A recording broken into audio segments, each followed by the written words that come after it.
Mengucap syukur buat kehadiran-Mu di tengah-tengah kami. Kami percaya jika Tuhan hadir di tengah-tengah kami, maka juga Tuhan akan memberkati kami dengan segala berkat-berkat rohani yang sungguh kami butuhkan dalam hidup kami, dalam menjalani hari-hari ini. Kami percaya kami sanggup melewati semua karena Tuhan menyertai kami. Terima kasih Bapa di surga. Kiranya kebenaran firman-Mu yang akan kami dengar pada malam hari ini akan memberikan kekuatan baru buat kami, supaya semakin hari kami semakin layak dan berkenan di hadapan Tuhan. Terima kasih Bapa di surga, kami serahkan firman-Mu ke dalam tangan. Dalam nama Yesus hamba berdoa. Haleluya. Amin. Salam Bapak Ibu. Salam. Ya, terima kasih ya. Sekalipun tidak banyak, tetapi bagi saya seberapapun yang hadir, Tuhan ada di tengah-tengah kita. Amin Bapak Ibu. Tidak banyak orang yang mau menyempatkan waktu untuk Tuhan, untuk memuji dan memuliakan nama Tuhan. Memang saya pernah mengatakan bahwa habitat dosa kita itu adanya di luar Bapak Ibu. Di dunia kesenangan-kesenangan kedagingan itu habitat kita memang. Habitat kita sesungguhnya itu bukan di gereja, bukan kepada Tuhan. Jadi kalau kita bisa datang kepada Tuhan itu luar biasa. Kecenderungan kita, potensi kita kan selalu jauh dari Tuhan, betul Bapak Ibu? Itu kecenderungan kita karena memang kodrat dosa kita seperti itu. Jadi kalau suruh memilih lebih jalan-jalan atau ke gereja, pasti kalau kita jujur lebih suka jalan-jalan, ya? Karena memang kodrat itu seperti itu, kodrat dosa kita. Jadi kalau kita bisa hadir pada malam hari ini luar biasa. Amin Bapak Ibu. Amin. Saya percaya ketika kita sungguh-sungguh berjuang hidup benar, berjuang untuk hidup berkenan kepada Tuhan, Tuhan pasti pelihara kita. Pasti semua pergumulan-pergumulan kita, Tuhan pasti akan menolong Bapak Ibu. Maka kadang-kadang tuh kalau saya pribadi ya, bukan saya berkata kepada orang lain, kadang-kadang saya juga bingung Bapak Ibu. Jujur saya bingung kalau pagi-pagi berdoa itu doa apa ya. Kadang saya hanya berdoa, Tuhan apa sih yang bisa saya buat dalam usia saya ini. Karena kalau minta, kalau saya pernah gini Bapak Ibu, kita akan bosan loh kalau doa itu selalu doa itu kita isi dengan permintaan. Betul nggak Bapak Ibu? Jadi sebelum doa itu kita di otak kita sudah ada list. Nanti aku datang. Tetapi itu bukan salah loh Bapak Ibu, nggak salah loh. Doa itu kan juga bagian daripada permintaan. Amin Bapak Ibu. Tetapi dalam perjalanan waktu, suatu ketika, satu titik kita akan pasti tidak lagi bahwa ketika kita datang kepada Tuhan bukan menyodorkan apa keinginan kita, tetapi ketika kita datang kepada Tuhan kita berkata, apa sih yang bisa saya buat untuk pekerjaanmu Tuhan? Satu titik kita akan seperti itu. Seperti anak-anak umur 3 tahun, 5 tahun pasti minta, betul Bapak Ibu? Anak kita yang umur 6, 12 tahun pasti masih minta kepada kita, minta ini Pak, mau beli bakso, mau beli buku, mau jalan-jalan, pasti minta. Tetapi kalau dia sudah 35 tahun, sudah punya keluarga, minta sama bapaknya itu ada yang salah itu. Benar nggak Bapak Ibu? Sudah punya anak, sudah besar, sudah dewasa, tetapi masih minta sama orang tuanya. Nah ini ada yang keliru pasti Bapak Ibu, betul? Makanya nggak salah orang itu meminta, tetapi nanti kita akan belajar permintaan kita itu harus diukur dengan usia rohani kita. Selama kita semakin usia rohani kita semakin tinggi, kita sudah tidak lagi meminta untuk hal pribadi, tetapi sebaliknya kita akan minta kepada Tuhan, apa ya Tuhan yang terbaik untuk keluarga saya? Apa sih yang bisa saya perbuat untuk pekerjaan Tuhan? Nah, saya senang dengan Pak Daniel di usianya ini, dia menjadi berkat dengan pelayanan sosial melalui EcoNG. Tenang Pak, saya lagi buka jalan ini. Jujur saya lagi bergumul, tadi yang saya katakan ingin membuka betul-betul badan misi. Karena kalau di pedalaman itu banyak orang-orang yang memang betul-betul membutuhkan bantuan Bapak. Kalau di kota kita nggak akan pernah lihat, apalagi kalau kita di kota-kota besar, yang kita pikir bagaimana sound sistemnya bagus, bagaimana supaya ibadahnya bagus, bagaimana supaya persembahannya tidak kurang, bagaimana bisa renovasi gereja dari ini ke ini. Itu aja. Saya sudah di sini juga lama. Tetapi itu tidak salah lagi, saya katakan tidak salah. Tetapi ketika saya dibawa pada Tuhan di pedalaman, nanti tanggal 7 saya ke pedalaman. Sekian minggu saya di pedalaman. Kebetulan saya punya data bank cukup banyak gereja-gereja yang memang sungguh-sungguh mau membantu. Dan puji Tuhan ada beberapa orang yang punya hati menolong untuk pekerjaan untuk di pedalaman. Saya membagikan ini supaya ibu ini kekristenannya itu tidak berputar-putar kepada keluarga gitu, tetapi kita sudah mulai memikirkan ke pekerjaan Tuhan. Itu maksudnya Bapak Ibu. Ada beberapa punya uang banyak, orang kota itu punya uang banyak, tetapi ingin membantu, tetapi kadang-kadang tidak tahu cara menyalurkannya. Makanya kemarin ada beberapa orang yang membantu ke saya, Pak tolong salurkan. Tetapi kalau lewat pribadi cukup riskan. Walaupun dia percaya, tapi buat saya cukup riskan. Kalau ada badan misi itu, saya pikir jauh lebih baik gitu ya. Ada orang yang membantu, tolong uang ini salurkan kepada pendeta, saya salurkan kepada pendeta yang nggak punya gitar untuk pelayan, nggak punya gitar, saya belikan gitar, saya foto dan seterusnya. Itu maksudnya Bapak Ibu, kalau kita berkumpul seperti ini, apa yang bisa hidup kita jadi berkat ke orang lain. Amin Bapak Ibu. Kalau cari uang tetap harus kita cari uang. Kita sekolahkan anak, harus kita sekolahkan anak. Kerja keras harus. Tetapi sebagai orang percaya, maksudnya bagaimana setelah kita diberkati Tuhan, kita harus jadi berkat bagi orang lain. Amin Bapak Ibu. Kalau berbicara kebutuhan, waduh nggak ada habisnya. Kami juga bisa merasakan, apalagi nanti Pak Daniel yang sudah anaknya kuliah. Nah, ini masih SMA nanti, belum. Nanti kalau kuliah baru terasa itu. Kami udah kuliah 1, terasa. Tapi saya yakin sama istri saya, pasti Tuhan pelihara. Itu aja. Pasti ada jalan. Tuhan pasti ada jalan. Itu sedikit apa yang saya bisa bagikan kepada Bapak Ibu. Ayo kita berdoa dalam versi yang berbeda.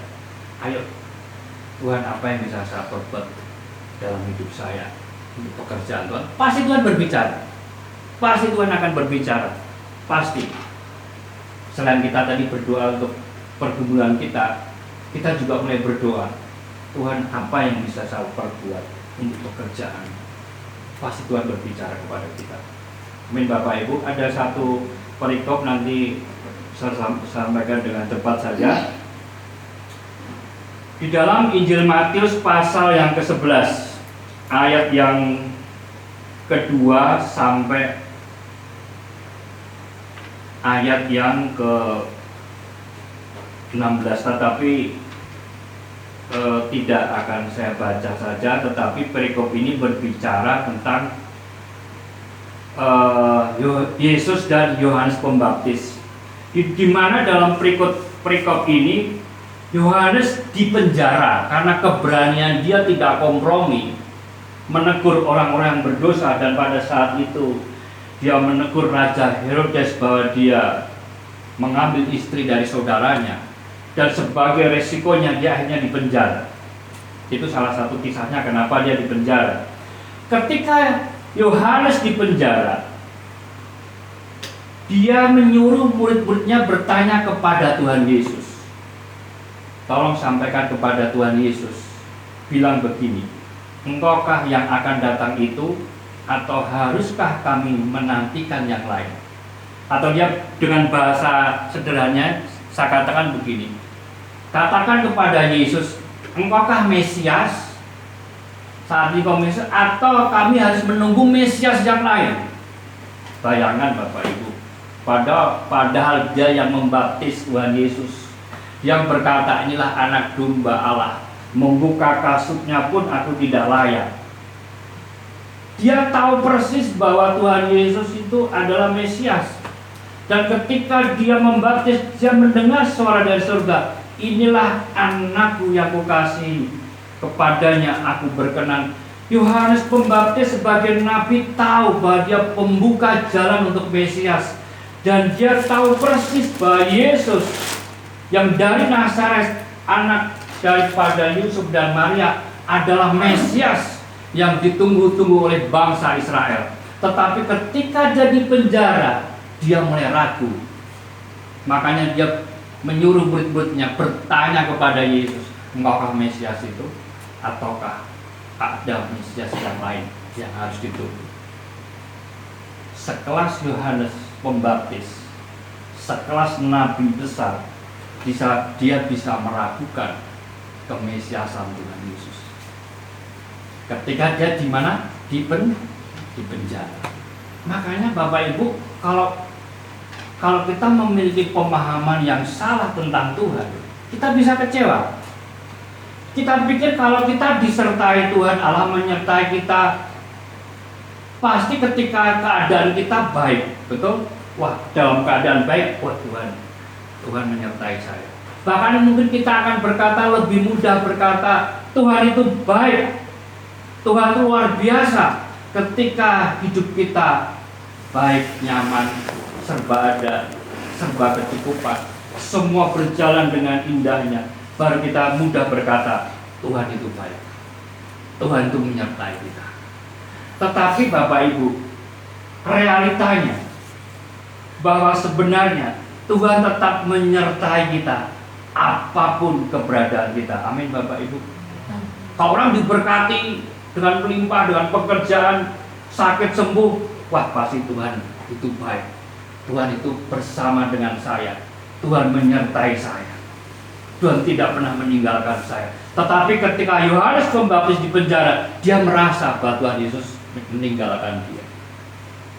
Makanya dia tanya, engkaukah Mesias itu? Seringkali kita pun kadang diperhadapkan dengan keadaan seperti itu. Masihkah Tuhan menyertai saya ya?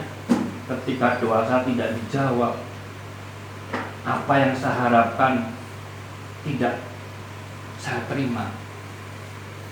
Kadang-kadang kita pernah dalam hati pernah berkata demikian ya Bapak Ibu? Pernah ya? Ketika yang kita harapkan tidak terjadi. Nah, sama dengan Yohanes Pembaptis. Yohanes Pembaptis sebenarnya mengharapkan ketika dia di penjara, Yesus harusnya menolong. Karena dia kan luar biasa. Dia bisa menolong pasti. Orang mati dibangkitkan, buta bisa melihat, lumpuh berjalan. Apa yang bisa diperbuat oleh Tuhan Yesus? Badai bisa diredakan. Dan ketika Yohanes Pembaptis ada di penjara, Tuhan diam. Tuhan Yesus tidak menolong. Makanya dia mulai meragukan Tuhan. Tuhan ini menyertai enggak sih? Bapak Ibu, kalau kita tidak mengenal Tuhan secara benar, kita bisa kecewa. Banyak orang Kristen kecewa ketika doanya tidak dijawab, ketika sakitnya tidak disembuhkan, ketika usahanya bangkrut, ketika pekerjaannya tidak mengalami peningkatan bahkan penurunan. Dia pikir bahwa Tuhan tidak menolong, bahwa pikir Tuhan tidak ada. Seringkali kita punya pemahaman seperti itu. Lihat, seperti yang dikatakan oleh Tuhan Yesus di dalam ayat yang ke-6. Matius pasal yang ke-11 ayat yang ke-6. Dia berkata, dan berbahagialah orang yang tidak menjadi kecewa dan menolak aku. Ternyata banyak juga orang kecewa ya. Orang Kristen banyak kecewa karena sudah terlanjur dikasih doktrin, kasih pengajaran bahwa ikut Yesus itu enak. Kalau kamu rajin ke gereja pasti diberkati, usahamu pasti maju. Kalau kamu memberi sekian akan mendapatkan imbalan sekian. Kamu akan terus menjadi kepala bukan menjadi ekor. Nah, kalau kita dicekokin dengan sebuah doktrin seperti itu, ketika kita ada di lembah kelap kita bisa kecewa.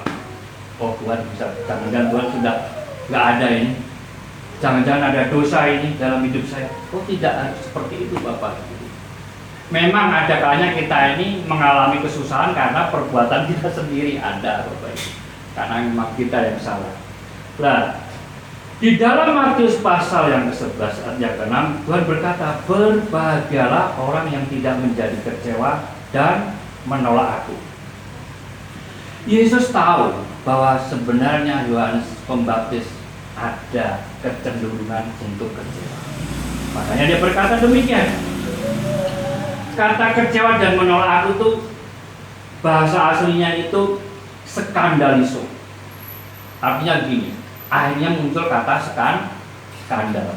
Artinya skandal itu perbuatan yang membuat perbuatan yang memalukan. Perbuatan yang menurunkan derajat seseorang. Perbuatan yang membuat seseorang itu bersalah. Jadi orang yang kecewa itu bisa mengakibatkan dia ini melakukan kesalahan.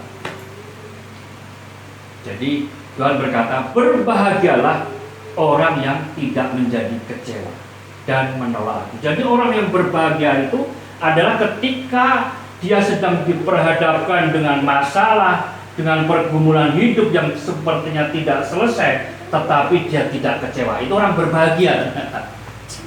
Orang berbahagia bukan berarti dia menerima sesuatu yang banyak dari Tuhan, berkat yang banyak, tetapi dikatakan bahwa orang yang berbahagia adalah orang yang tidak kecewa ketika tidak menerima apa-apa dari Tuhan. Nah, itu ini yang Tuhan katakan, yang Tuhan ajarkan.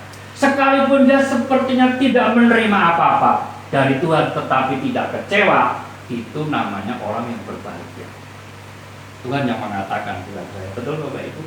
Kalau kita bisa tetap tidak kecewa, tetap bersyukur kepada Tuhan, sekalipun tidak mendapatkan apa-apa, doa kita tidak dijawab, sakit kita mungkin tidak sembuh-sembuh, usaha kita tidak maju-maju, tetapi kita tidak menjadi kecewa, itu namanya orang yang berbahagia.